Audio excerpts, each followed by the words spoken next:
मेरा नाम डॉक्टर तनवीर है और यूरोलॉजिस्ट अल्तमश जनरल हॉस्पिटल में।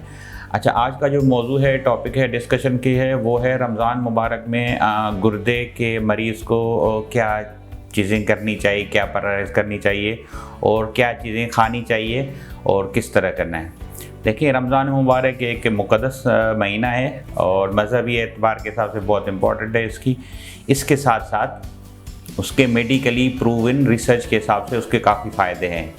जैसे मज़हबी है वैसे ही इनके मेडिकली फ़ायदे भी होते हैं, इनके बहुत ज़्यादा है, जिसमें जिस्म का वज़न कम होता है और जो कोलेस्ट्रॉल होता है बॉडी में वो कम होता है, आपकी शुगर पे बहुत अच्छा कंट्रोल होता है, जिस्म की जो केमिकल्स होते हैं वो कम होते हैं।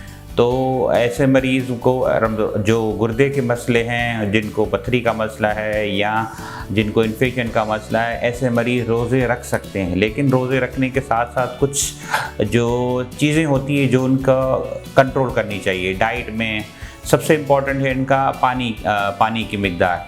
नॉर्मली जैसे हम रोज़े रखते हैं तो पानी की मिक़दार जिस्म में कम हो जाती है, लेकिन अगर उस मिक़दार को सही तरह से आप लें तो फिर उस चीज़ को आप ओवरकम कर सकते हैं। जैसे इफ्तारी होती है, तरीक़ेकार ये है कि आपको 10 से 12 गिलास पूरे दिन में पानी पीना है। तो रमज़ान मुबारक के बाद इफ्तारी के बाद वही पानी आप अगर बहुत ज़्यादा कर लें, इफ्तारी से लेके सहरी तक इस मिक़दार को आप इंक्रीज़ कर सकते हैं, तो आपका जो केमिकल्स होते हैं या आपकी जो पानी की मिक़दार है वो बेहतर हो सकती है।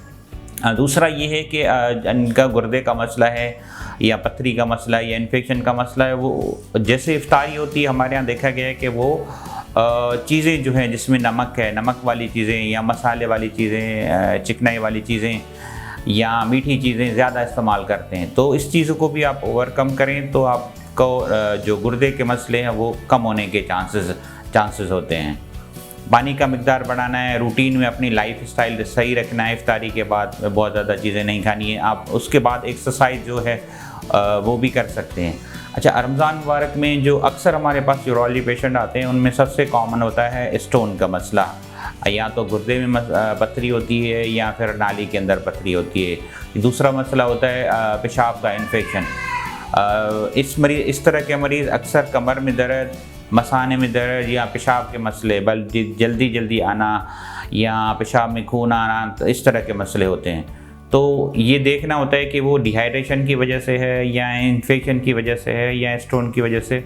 और इन मरीज़ों को जो रूटीन लाइफ स्टाइल है वो कर सकते हैं। अगर इनका गुर्दे का जैसे क्रेटिनिन होता है या गुर्दा फेल्यूर की तरफ जा रहा है तो ऐसे मरीज़ को हम पानी की मिक़दार बढ़ाने को कहते हैं और सजेस्ट करते हैं कि 1-2 दिन या हफ्ते तक रोज़े कम भी कर सकते हैं। लेकिन अगर वही लोग अगर अपनी मिक़दार, पानी की मिक़दार सही रखते हैं और खाने पीने में परहेज़ कर सकते हैं तो वो गुर्दे रमज़ान मुबारक में रोज़े वगैरह रख सकते हैं। ऐसे मरीज़ जिनको कमर में दर्द हो रहा है या पेशाब का मसला हो रहा है या रमज़ान मुबारक की वजह से कोई पानी में कमी की वजह से, डिहाइड्रेशन की वजह से कोई पेन वगैरह होता है, तो ऐसे मरीज़ इन अल्तमश जनरल हॉस्पिटल में आके मुझसे OPD में अपॉइंटमेंट लेके दिखा सकते हैं।